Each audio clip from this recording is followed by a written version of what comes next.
Bom dia, hoje sexta-feira, dia 20 de janeiro de 2023, estamos aqui para mais um Oris Podcast. Estou juntamente aqui com o Carlos Caval, sócio fundador aqui da Oris Partners. E a gente hoje gostaria de voltar a dar destaque a questões aí que estão muito em voga, né, no noticiário econômico e político, né? A gente, nas últimas semanas, nos podcasts, a gente destacou bastante a questão fiscal, né, as incertezas que ainda são grandes, né, com relação ao encaminhamento aí, principalmente do que será o novo arcabouço fiscal a partir do ano que vem, provavelmente. Mas acho que a gente ganha mais um elemento de discussão aqui, né, Caval? A questão envolvendo a condição de política monetária, né? A gente teve aí, por conta dessas declarações, desses posicionamentos aí em relação ao fiscal nas últimas semanas, né, uma deterioração importante nas expectativas de inflação, nas expectativas de Selic, né, que acabaram subindo bem, né? Só para você ter uma ideia, ano que vem a expectativa de inflação está em 3,70. Pouco antes da eleição rondava ali alguma coisa perto de 3%. Então tem uma deterioração, o mercado cada vez joga mais para frente a data do início do corte da Selic, mas isso aí está tudo muito dependente, né? Muito na inércia do que vem sendo discutido pelo fiscal. Mas o que a gente gostaria de destacar mais hoje é a questão mesmo das próprias declarações do governo, né, do presidente, com relação à política monetária, né? Que se a gente entrar nessa celeuma aí, a gente pode inclusive ganhar contornos de maiores preocupações com relação à condição da política econômica, né, Caval? Então, bom dia. Sim, acho que o mercado não poderia ter deixado de notar as declarações do presidente Lula ao longo dessa semana com relação à independência do Banco Central, com relação à meta de inflação, elevando a incerteza, portanto, com relação aos rumos futuros da política monetária. Vamos lembrar que o presidente Lula já havia dito, né, que o teto de gastos era uma estupidez, né, e assim o governo, por intermédio da PEC da gastança, acabou, né, na prática, com o teto de gasto, que será substituído em algum momento por uma âncora fiscal que ninguém sabe qual vai ser, além também, né, de abandonar, né, a prática de meta fiscal, na medida em que o pacote recente que o governo propôs de medidas fiscais e, vamos dizer, inclusive um passo na direção correta, ele não tem um compromisso com uma meta para o resultado primário esse ano, é muito mais, né, uma ação na linha de melhores esforços. Então, nós começamos, né, o governo Lula, aliás, antes do início do próprio governo, né, com uma erosão muito forte da institucionalidade fiscal, e nós aqui já nos posicionamos, né, contra, né, essa ação que tem, e como vamos chamar a atenção, implicações também na taxa de juros. E aí, essa semana, acho que em consonância, né, com a ideia de fragilização institucional, né, o presidente da República falou dessa vez que a independência, a autonomia do Banco Central é uma bobagem, né, e sugeriu que tudo corria melhor, né, ao longo do seu governo, com o presidente do Banco Central, Meirelles, e falou, inclusive explicitamente a respeito de um tema que preocupa a todos, que é a meta de inflação definida pelo Conselho Monetário Nacional. Portanto, ela não é definida pelo Banco Central, é definida pelo governo, pelo Poder Executivo, todo ano no mês de junho. Nós já temos, né, estabelecida a meta de inflação não só de 23, mas de 2024 e 25, e em 25 ela chegaria finalmente à meta de longo prazo de 3%. A dúvida agora é se, né, o atual governo, como ele fez, inclusive, em 2013 e 2004, ele não alteraria a meta de inflação na direção de termos uma meta maior, né, do que os 3,25% do ano que vem e 3% de 2025. O primeiro ponto que a gente quer chamar a atenção é exatamente a ação do governo, né, primeiro erodindo a institucionalidade da política fiscal, agora, né, sinalizando uma possível erosão da institucionalidade da política monetária. Rapidamente, né, o Brasil, depois de uma terrível crise, né, no governo Fernando Henrique, em 1998, acordo com o FMI e tudo mais, na gestão do ex-presidente Armínio Fraga, nós adotamos o regime de metas de inflação, né, que era e hoje ainda é, né, o estado da arte, né, de condução de política monetária, mas nós não tínhamos, né, como a imensa maioria dos bancos centrais dos países desenvolvidos e emergentes, a autonomia, né, que era, né, nos governos FHC e Lula, uma autonomia, né, de fato e não formal. E essa autonomia de fato, né, sem ser formalizada, cobrou um preço ao longo do governo Dilma Rousseff, né? A inflação, as expectativas de inflação subiam, houve uma desancoragem muito forte da inflação brasileira num contexto em que a inflação global era virtualmente inexistente, né? E por isso o passo da autonomia, né, legal do Banco Central foi um avanço institucional muito importante e pela primeira vez nós atravessamos um período eleitoral, né, com a equipe do Banco Central, né, com mandato fixo, né, com a maioria da diretoria do Banco Central, né, inclusive o presidente Roberto Campos Neto, tendo mandato até o final de 2024. Né? Então nós tivemos, do ponto de vista dos mercados, do câmbio, muito menos volatilidade, não obstante o fato, né, de termos tido uma eleição muito polarizada, com todas as consequências que nós tivemos, inclusive, no campo político. Né?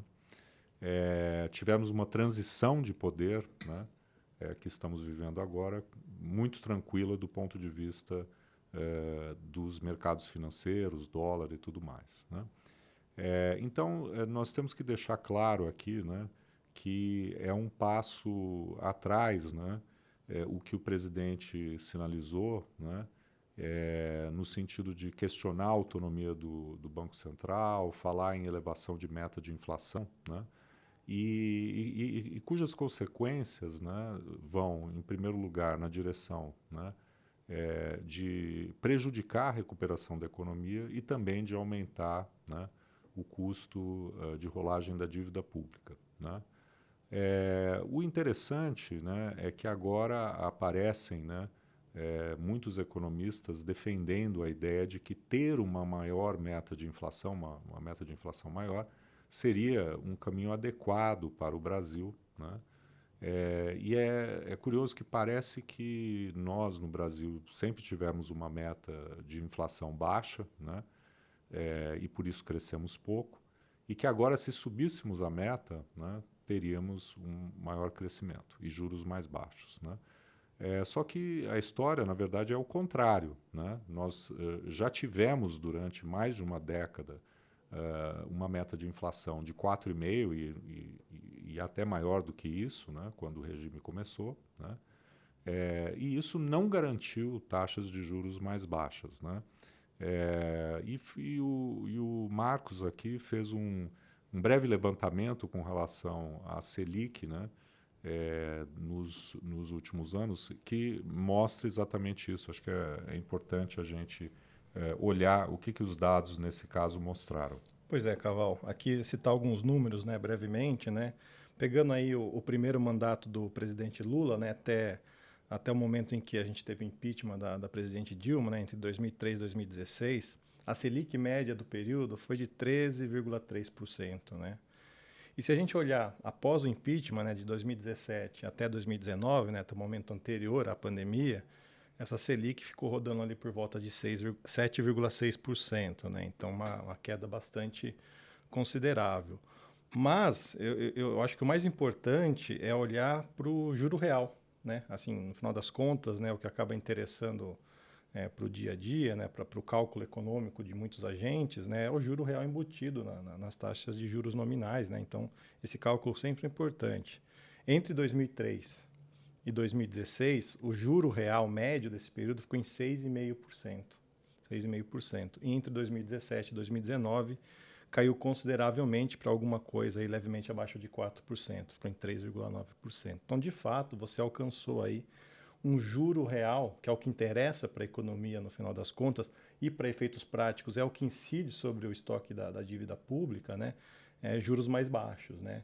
E nessa mesma comparação, a inflação média entre 2003 e 2016 ficou ali em 6,8%, 6,8%, entre 2017 e 2019, 3,7%. Né? Então, acho que isso mostra claramente que esse ponto, não adianta você migrar para um cenário de metas maiores que você vai conseguir juros menores, especificamente você vai acabar afetando o juro real da economia, né?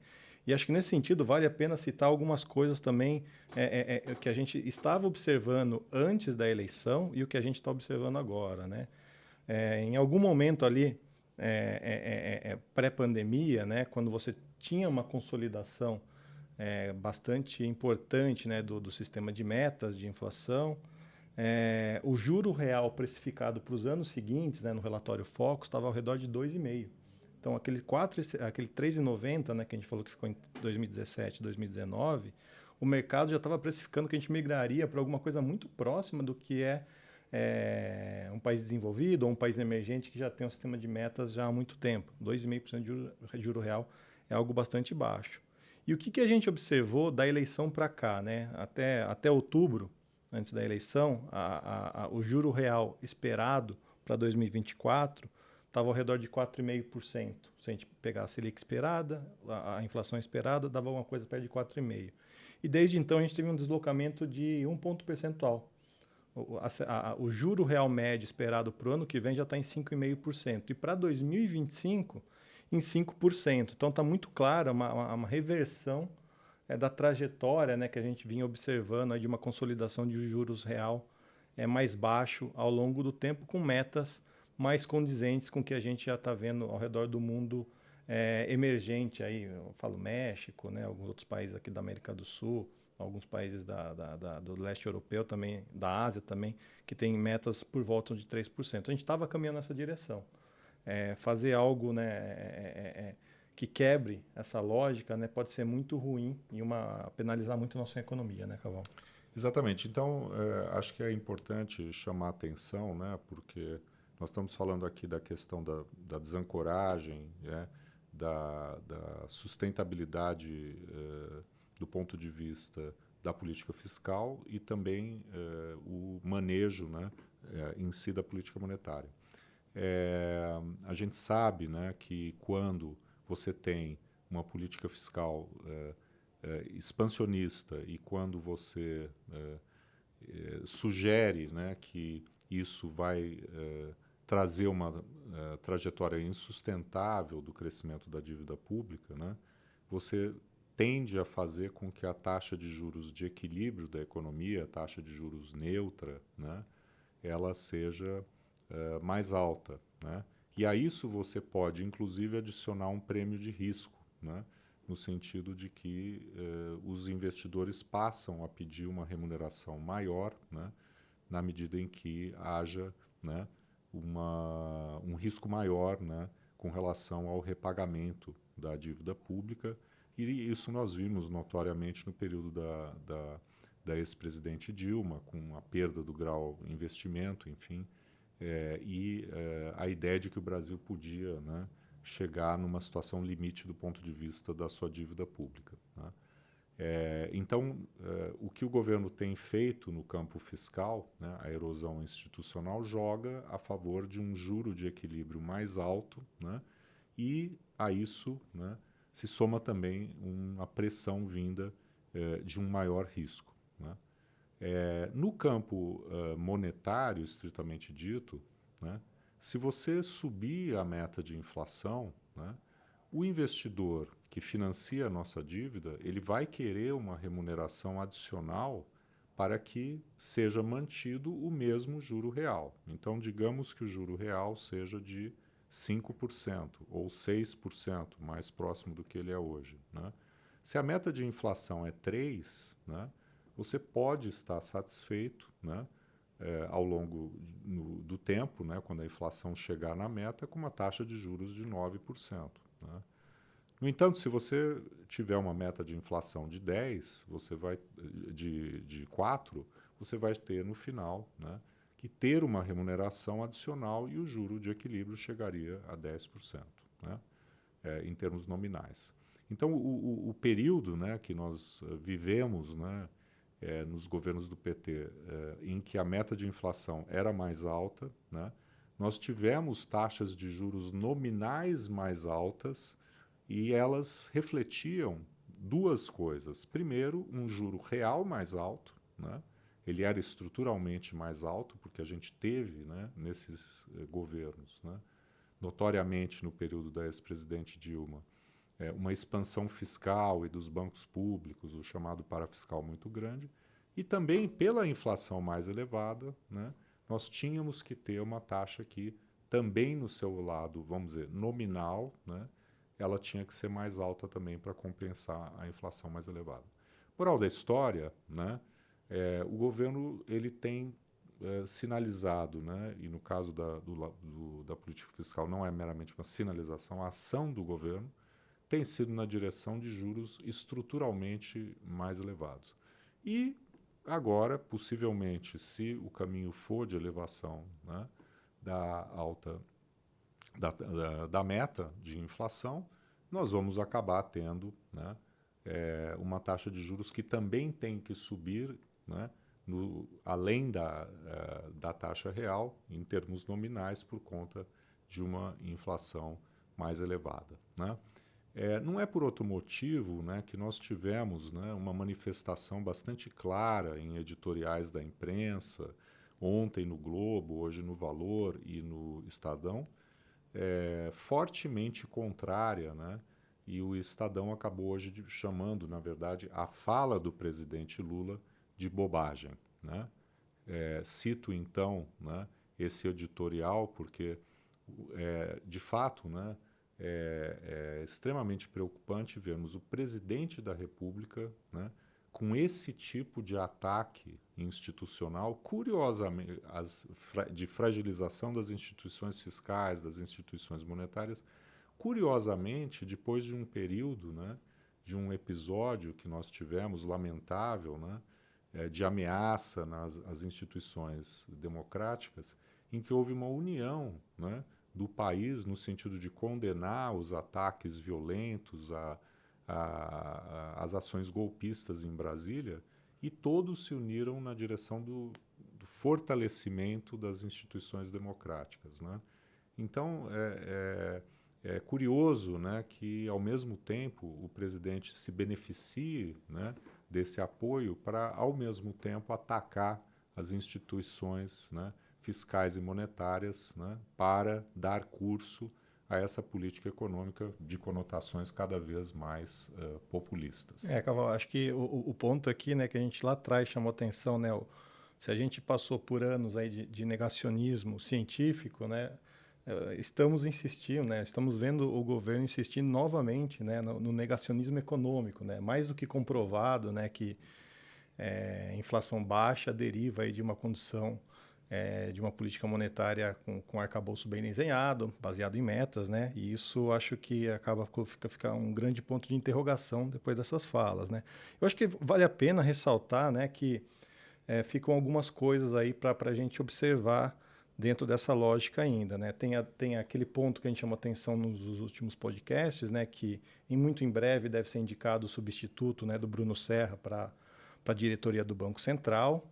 A gente observa já algumas notícias na imprensa de que o governo gostaria de indicar alguém mais parecido com seu modo de pensar do que seguir uma indicação do próprio Banco Central, né, o que traria mais dúvidas sobre a condição da política monetária e também, né, colocaria uma grande dúvida de qual seria o perfil do sucessor do Roberto Campos ao final de 2024, né?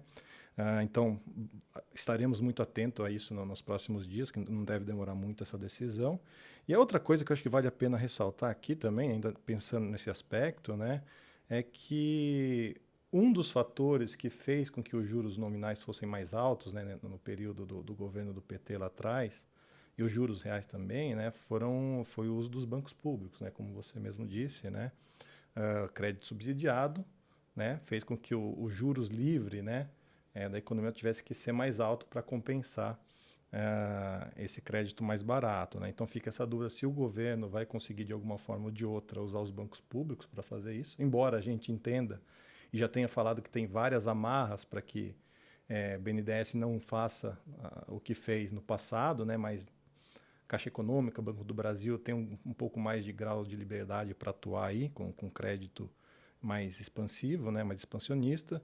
E por fim, né, só deixar aqui uma opinião nossa, né, que embora a gente esteja vendo as expectativas de inflação mais alta ao longo dos próximos anos, né, essa mudança por conta de incerteza fiscal e agora um pouco de incerteza de política monetária, né, o dólar ainda ainda está muito bem comportado, né. Normalmente a gente costuma pensar ou haver, né, deterioração de política econômica trazendo uma deterioração do câmbio. Não é o que a gente está observando, né? Então, por enquanto, né?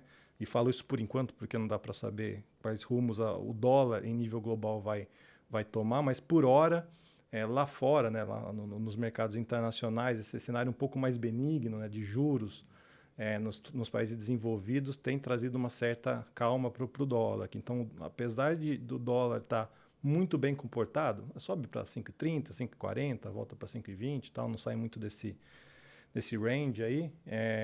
Mesmo assim, as expectativas estão se deteriorando. Isso é interessante, né? Então não é muito pautado numa deterioração do dólar, o que a gente está vendo aí na deterioração das expectativas de inflação.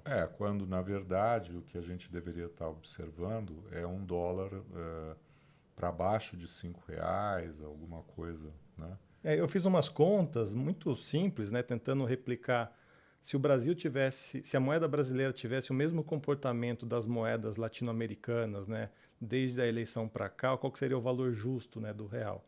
Seria alguma coisa levemente abaixo de 5. Então, supondo que a gente tivesse caminhado na mesma direção da moeda mexicana, da moeda chilena, da moeda colombiana, a gente teria um real levemente abaixo de 5. Então, mesmo assim, né, a gente vê que em relação ao o teórico, entre aspas, e o que a gente está vendo do dólar propriamente dito aqui no Brasil, a distância não é tão grande, mas mesmo assim era para estar num nível um pouco mais apreciado. E aí sim, né, você teria um efeito positivo do ponto de vista da desinflação e ajudaria, né, na trajetória de queda de taxa de juros, quando o que a gente está vendo, né, é exatamente o contrário, piora das expectativas, né, adiamento da possibilidade de redução da Selic ao longo de 2023, talvez só ocorrendo mais para o final do ano ou mesmo em 2024, prejudicando a recuperação da atividade econômica, prejudicando o custo de rolagem da dívida pública e problematizando, portanto, né, as rolagens que o Tesouro Nacional tem que fazer, assunto que nós vamos abordar num podcast futuro.